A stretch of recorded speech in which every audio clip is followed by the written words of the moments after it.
Funding for Market Journal is provided by the Nebraska Soybean Board. Animal agriculture is vital to Nebraska. Livestock production not only contributes to our food supply, but also helps our rural communities. Livestock provides revenue for schools, creates jobs, supports Main Street, and enhances the future for farm families. The Nebraska Soybean Board's Animal Agriculture Initiative works to encourage growth of responsible livestock enterprises to benefit agriculture and Nebraska.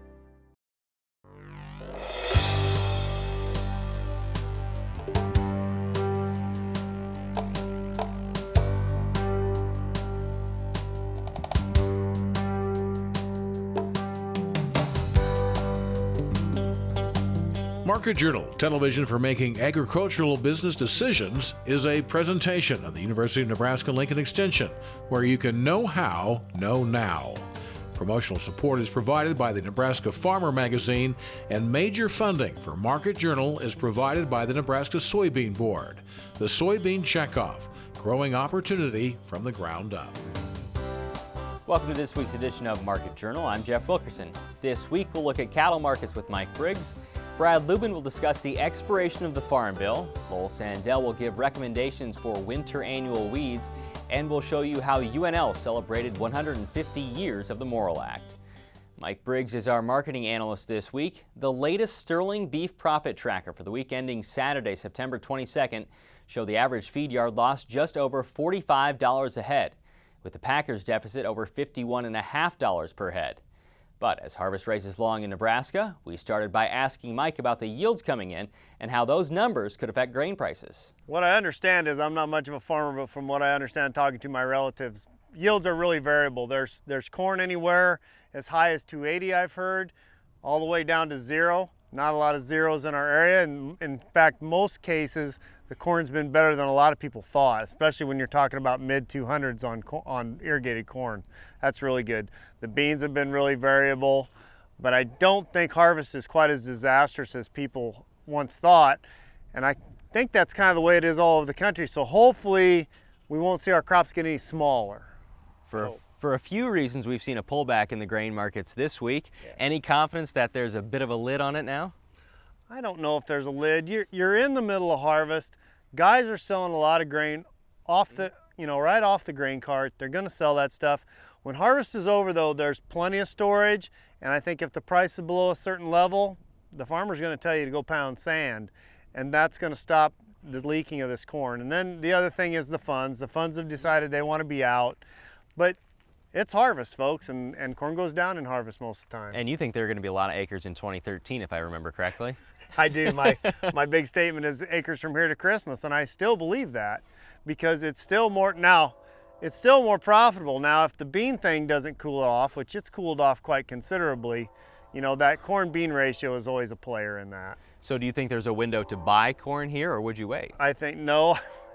Somewhere here in the next 10 days, we're going to get, once you get past about 60 or 70% of harvest, that's pretty much the end of it. And I think somewhere here in the next 10 days, you probably better get some of your needs covered. Now, it's up to you if you want to go clear through the end of the year or what you think you want to do. I think we're going to get quite a bit of corn around us as we can, because I don't think it's going to go a lot lower from here. I'm not going to say it's going to 950 or anything stupid like that, but I don't see it going a lot lower, because once the combines are done, the corn supply is going to get real tight. Good. I don't see you as a sky is falling type of guy, Mike. No. Let's talk about the cattle on feed report. Across the nation, I believe down 1%, but in Nebraska up 11%. Diagnosis there?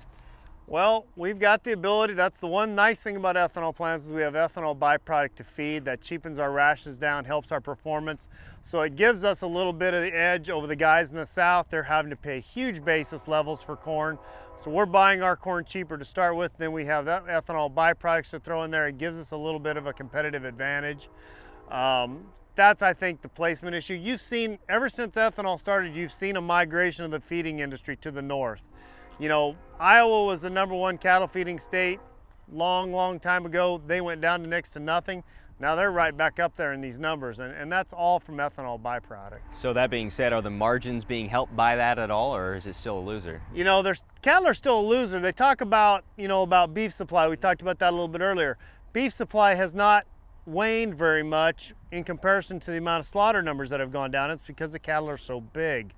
And a lot of that just goes to what we have for genetics now and what we're able to do here. And the other thing is, you know, you talked about the cattle on feed. People are feeding cattle longer. They're feeding them to their genetic potential because the swap is so bad. I'm not going to sell an animal that's in my feed yard so I can go buy an animal that loses $100 a head. When you look at production over the next 6 months to a year, and then that compared with supply, does lower production and lower supply equal lower consumption? Great question. Thank you. I don't think so. I appreciate that. I don't think so. It's a supply and demand issue. It always will be, but beef has a place in the American diet, and it's having a growing place in the world diet. So I think there's a lot of different things there. I think beef is going to stay fairly competitive. You've got a hog issue right now. Once that hog issue is through, so that hog or pork isn't so dramatically cheaper than beef, where it all levels up, you're going to come into a time here where we're going to have really short supplies of protein and not be able to do a lot about it. And so it's just going to get forced higher just because of that, just because of minimal supply. Quickly on the Packers, they were above zero for a little bit, and now they seem to be back below. For how long? They may struggle for the rest of the year. I don't know. I've contended that we were going to get short cattle now. You've seen slaughter numbers drop, and I think that's an availability issue. That's not just an issue where they don't want to slaughter them. I think you've seen slaughter drop. I think you could see it drop through the end of the year. The interesting thing is going to be, and you kind of saw it in the last cattle on feed, a lot of people were assuming all these drought calves came in, and boy, we're just going to have an ocean of cattle right after the first of the year. And that's not what the cattle on feed report showed.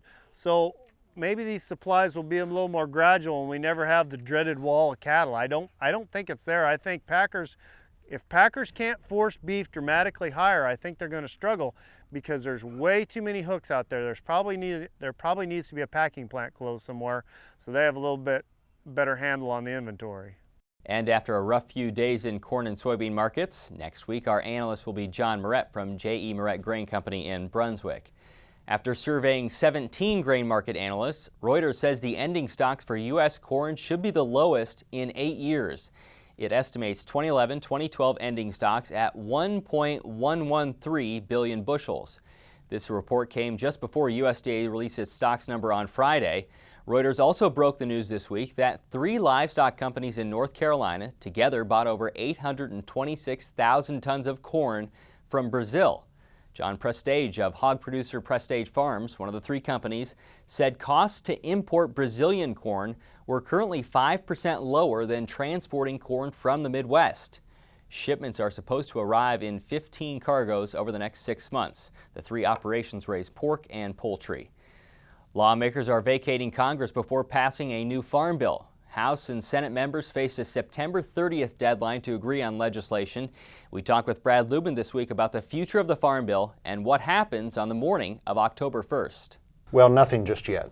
Technically, the authorization for the 08 Farm Bill expires on September 30th, and pending approval of a new bill, or in this case, as Congress failed to do, even an extension of the current bill, we do revert to 1949 legislation. It's the so-called permanent legislation of the Farm Bill. Meaning what? What's covered, what's not covered in that? Well, in the permanent legislation, we have a very specific sort of safety net for commodity programs, including the concept of parity prices that we have been tracking as by statute, but we haven't implemented in more than 50 years. We have support prices tied to parity, which might mean something like $11 plus wheat, $5.50 corn, which actually is kind of where we're at as a support price, but $38 milk.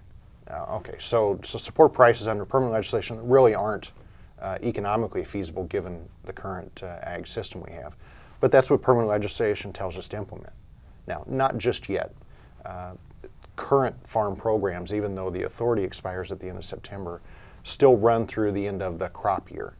In the case of the field crops, that's the 2012 crop year. So corn and soybeans specifically. Corn, soybeans, wheat, etc. So it's the 2013 harvested crop that's the first one subject to that change in legislation if Congress doesn't do something new. Which would be winter wheat, correct? Winter wheat producers are already planting. They've had to do this before. They got to make planting decisions based on best expectations, knowing that they don't know what the farm program will look like. Chances are the proposals for the new farm program don't substantially change the dynamics or the economics of planting wheat, so producers will still make good decisions this fall. But before that wheat is harvested, we better have some form of a new bill in place. And part of the farm bill is food assistance. That was Right. covered already. That's covered last week. Well, correct. Food assistance is also authorized only through September 30th, but the appropriations process. Last week, Congress did pass a continuing resolution in order to make appropriations for the next 6 months to keep the government moving, even when they can't pass a full year appropriations bill. So that 6 months appropriation gives some programs enough money to keep operating, including food assistance. Give me the options for what happens. And the first option is something is done by the end of the year, so Right. the end of the calendar year. What is that option? And there is good reason to expect something by the end of the year. Number one, we sort of ignore the permanent legislation for the moment because the crop year is still lingering. But for dairy, that crop year or commodity year does end at the end of the calendar year. They do need a new program in place by January 1, or we start trying to figure out parity prices on dairy. So there's impetus to do it by the end of the year. There's also political momentum because of, quote unquote, the fiscal cliff. Congress has to address tax legislation. They have to address a spending bill prior to the automatic sequestration that would start January 2nd. If they address either of those things, the fact that they have a consensus farm bill ready to go that saves money helps to pay for those things. When you say have to, that means they will? One would hope they will. That's right. If they can pass some of that legislation, attaching the farm bill to it to help pay for it is a viable option. On the other hand, Right. not knowing how the election will play out, if you imagine a shift in control of Congress to either party as opposed to the current split control, imagine a shift in control to Congress. A new Congress might choose to rewrite the whole farm bill and not even stick to the current proposals from both the House and the Senate. And at that point, the deadline is? At that point, we get just enough of an extension in December to forestall 1949, Okay.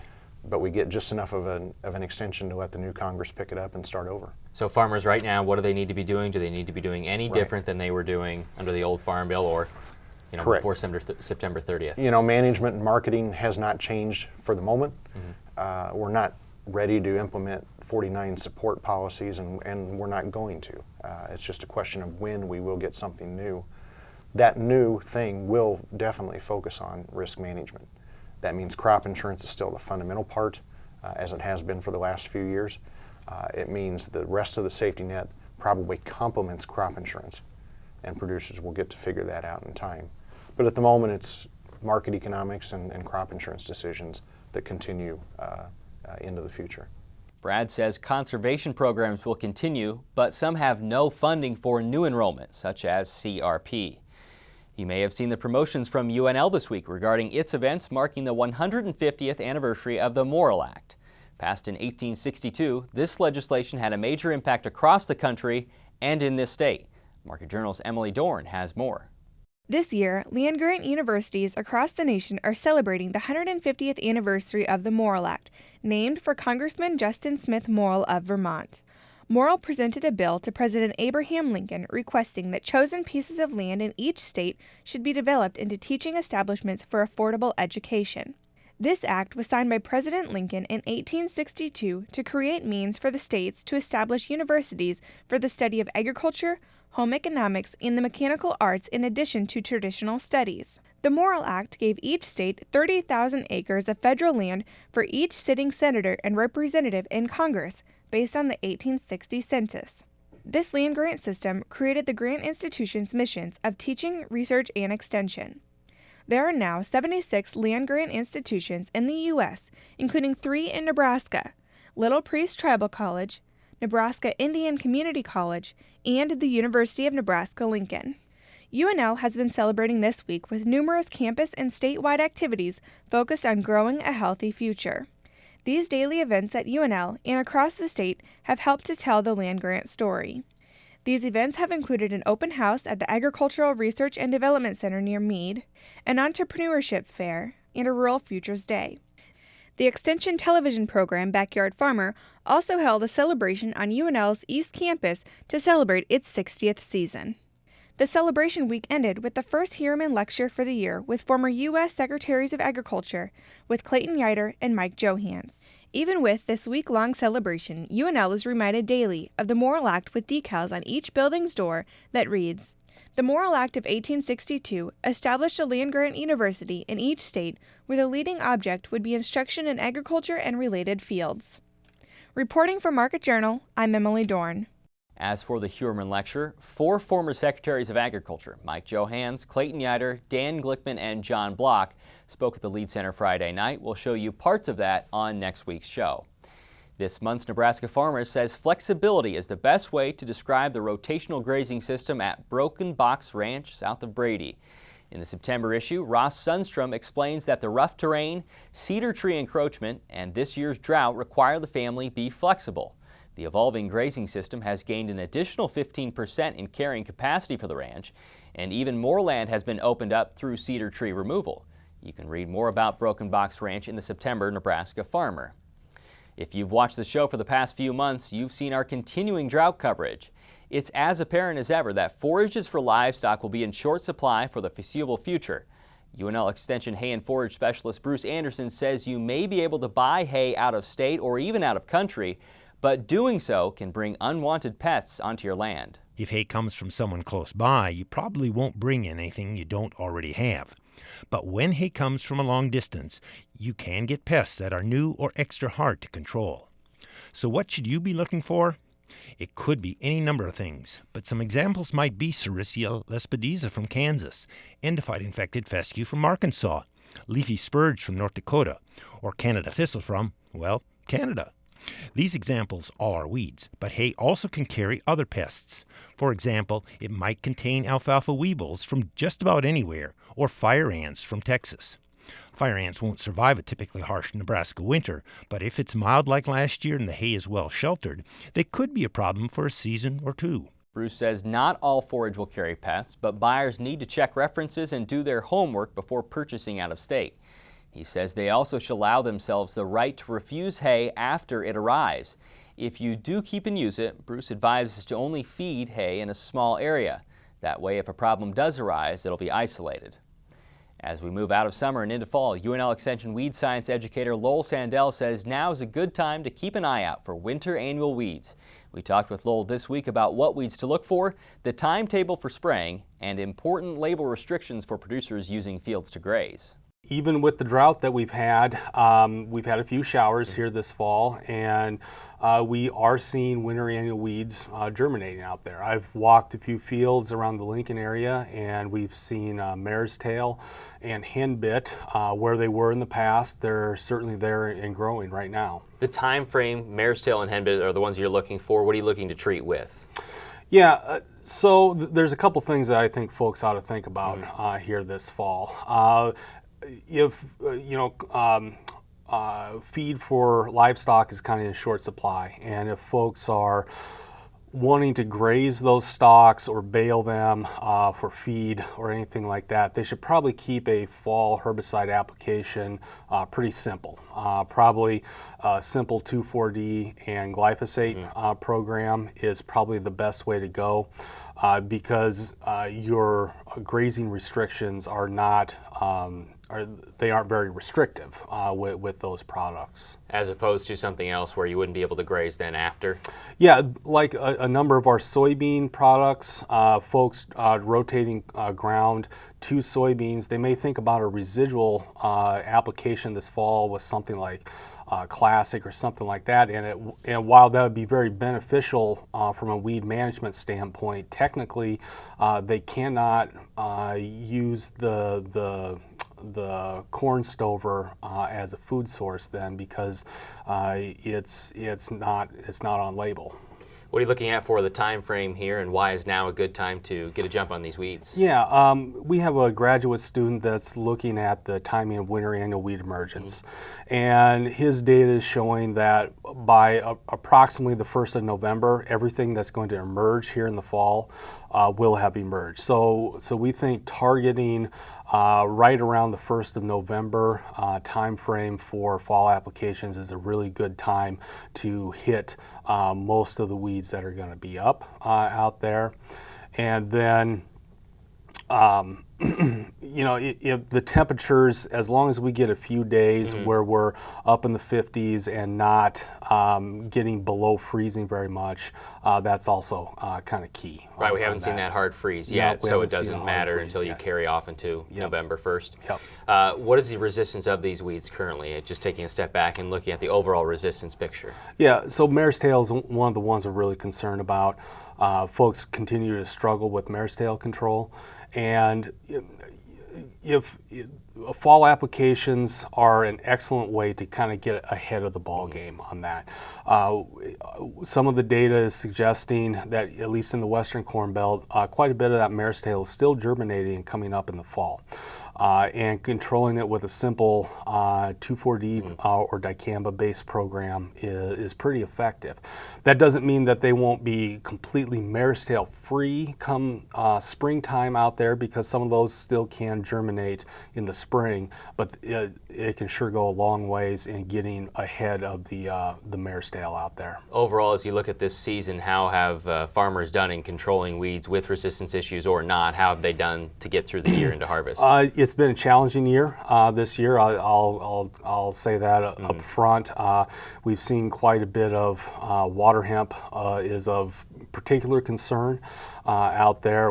It's really surprising, as the soybean canopy senesces and drops off the plant, how much it reveals some of the weed escapes that there were out there. And you know, in the winter meetings that we're going to have come January and so forth, we'll be talking a lot about getting a good herbicide program in place to address some of the escapes folks may have seen this year. Now, to forecast any chances of precipitation over the next week, here's UNL Extension statewide climatologist Al Dutcher. Well, folks, here we are again for the weekly forecast. Before we get into that main forecast, let's take kind of a retrospective look over this past week. Of course, last week we talked about an upper air low that would be moving out of the central Rockies during the midweek period and sliding eastward. And at that time, the models were indicating that we had a fairly decent shot of moisture across at least the southern half of the state. That actual low pressure system shifted a little bit farther south as it made its eastward movement, and we've seen most of the major precipitation falling across central and northern Kansas instead of southern Nebraska. So once again, another missed opportunity, and unfortunately it doesn't look like we have any significant opportunities until we get into at least late next week. So harvest activity weather should be very conducive. And of course, as we look at see where we stood as of Sunday, 36% of the corn crop has been reported to be harvested. We're starting to see movement toward the bean harvest. Overall conditions look very, very good for harvest activity, so we would expect that the corn harvest numbers are probably going to approach the 50% mark. Now, when you compare this against the 5-year average, for this time we should be right around 5% harvested, so we are way ahead, and even way ahead of last year where we had a rather rapid harvest. So we're going to be looking for moisture. Unfortunately, there's nothing in the forecast or in the near term, but let's take a look at the upper air models and see how this week is supposed to pan out as we progress through the Monday through Friday time period. And the one thing I'll draw your attention to is there's really nothing in the central part of the country to generate any precipitation. We have a trough over the Great Lakes and a slight little trough trying to make its way into the northern plains, but overall we expect sunny skies today. We're looking at highs in the east somewhere in the mid-70s. As we get into far western Nebraska, where a little bit warmer conditions, we'll expect highs around the 80-degree mark. By the time the game kicks off in Lincoln, we'll probably be looking at temperatures that'll be right around the mid-60s, and by the time the game is over, we'll be dropping into the upper 50s. Now, as we go into tomorrow, what we're going to notice is that we try to see a weak trough trying to build in from this upper air low across the Great Lakes, and there is a little piece of moisture that's going to stream down on the front edge of the ridge in the western United States, and that might give us a chance of scattered, isolated showers late in the day, and then possibly carrying over into Monday across extreme eastern Nebraska. But the air is so dry, I don't expect that we're going to see anything more than maybe of 1/10 of an inch total precipitation output. As we go into Monday, We see that that trough is in place. We are going to see a slight cool down, especially in the northeast where we're closer to this upper air low. We're looking at highs will be in the upper 60s. But as you get into western Nebraska, closer to the ridge, we'll be looking at highs that'll be approximately in the low to mid 80s. Now, as we go into Tuesday, we're going to start to see that ridge trying to build its way in. We'll still be looking at highs a little bit warmer in the northeast, probably the low 70s, and we'll see temperatures in the low to mid 80s across the west with no precipitation expected. Now, as we go into Wednesday, we start to see a trough trying to make its way, a broad trough trying to make its way down through the northern plains, and it's going to be a slow mover. So we'll be looking at a little bit warmer temperatures as we get a southwest wind. We'll be looking at highs in the mid to upper 70s across the northeast to the mid 80s across portions of the southwest. Now, as we go into Thursday, this trough starts to shake its way down a little bit farther south, so the warm air is going to be confined right along the southern border of Nebraska. We'll be looking at highs somewhere in the low to mid 80s, and as we get into extreme northern Nebraska, we'll be looking at highs probably early in the day in the low 70s, and as we get into Friday, now the trough starts to make its way down. They're keeping the heavy moisture up across the Dakotas, but with the southward progression of these models have been showing a bias where they've been placing the moisture too far north. Perhaps this is our opportunity to see that moisture shift into Nebraska. We're definitely going to see some cooler conditions in the mid 60s for the north to around the mid 80s or so to the extreme southeast. Now, as we go to 8 to 14 day forecast, we see that cooler than normal temperature trend starts to build into our region. And in terms of precipitation, we keep the wet to our east and the dry to our west. Now, the new 30-day forecast for the month of October has shown a broad area of above normal temperatures. And in terms of precipitation, the only good news I can say about this, at least we're not showing the entire state with below normal conditions. Thanks, Al. We at Market Journal would like to congratulate Beth Otten for winning the first Market Journal photo contest. Her photo, seen here, is titled Daddy's Future Soybean Farmer and was taken at the end of August. Beth will receive a new iPad 2 for her winning photo. Even though the photo contest is over, you can still send us your ag-related photos through the free Market Journal mobile app for smartphones and iPads. Next week, John Moret is our grain marketing analyst, and we'll show you parts of the Huerman Lecture Series held at UNL with 4 former secretaries of agriculture. Until then, thanks for watching. I'm Jeff Wilkerson. We'll see you next week. Join Market Journal online at marketjournal.unl.edu. You can also follow us on Facebook and Twitter. Promotional support is provided by the Nebraska Farmer Magazine. Funding for Market Journal is provided by the Nebraska Soybean Board. The Soybean Checkoff, growing opportunity from the ground up. Market Journal is produced by the University of Nebraska-Lincoln Extension, where you can know how, know now. Funding for Market Journal is provided by the Nebraska Soybean Board. Soybeans are found on dinner tables around the world. Some form of the soybean is found in baby foods, snacks, cooking oils, and many other food items eaten daily. And soybeans provide the protein in the diets for livestock and fish. The Nebraska soybean farmers support research to develop new soy-based products for foods, livestock, and industrial uses through their checkoff dollars. The Nebraska Soybean Checkoff, growing opportunity from the ground up.